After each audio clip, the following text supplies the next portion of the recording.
Hi hello welcome to AKS news zone. Triple cinema తర్వాత Ram Charan star director Shankar దర్శకత్వంలో చేసిన cinema game changer.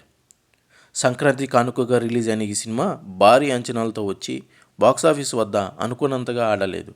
సినిమాలో రామ్ చరణ్ నటనను అందరూ మెచ్చుకున్నారు. ఇప్పటికే థియేట్రికల్ రన్ను పూర్తి చేసుకున్న గేమ్ చేంజర్ త్వరలోనే ఓటీటీలో సందడి చేయడానికి రెడీ అవుతుంది.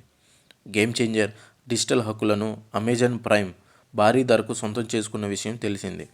ఈ నేపథ్యంలోనే తాజాగా అమెజాన్ ప్రైమ్ ఓటీటీ స్ట్రీమింగ్ డేట్ని అనౌన్స్ చేసింది. ఫిబ్రవరి 7 నుంచి గేమ్ చేంజర్ తెలుగు, తమిళం మరియు కన్నడ భాషల్లో స్ట్రీమింగ్ కానుందని ప్రైమ్ వీడియో అధికారికంగా ప్రకటించింది.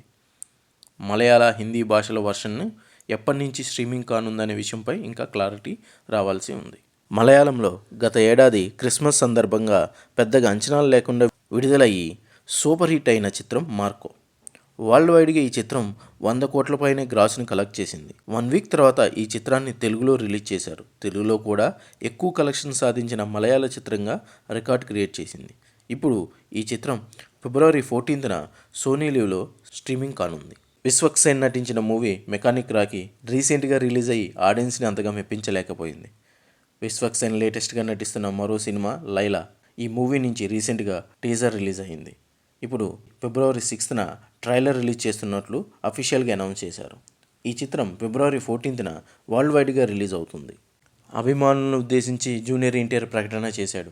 తనపై అభిమానులు చూపిస్తున్న అపారమైన ప్రేమకి, గౌరవానికి హృదయపూర్వకంగా కృతజ్ఞతలు తెలిపిన ఎన్టీఆర్ తనను కలుసుకోవాలని ఎదురు చూస్తున్న అభిమానుల ఆసక్తిని అర్థం చేసుకొని త్వరలో ఒక ఈవెంట్తో అందరినీ కలుసుకుంటానని చెప్పాడు.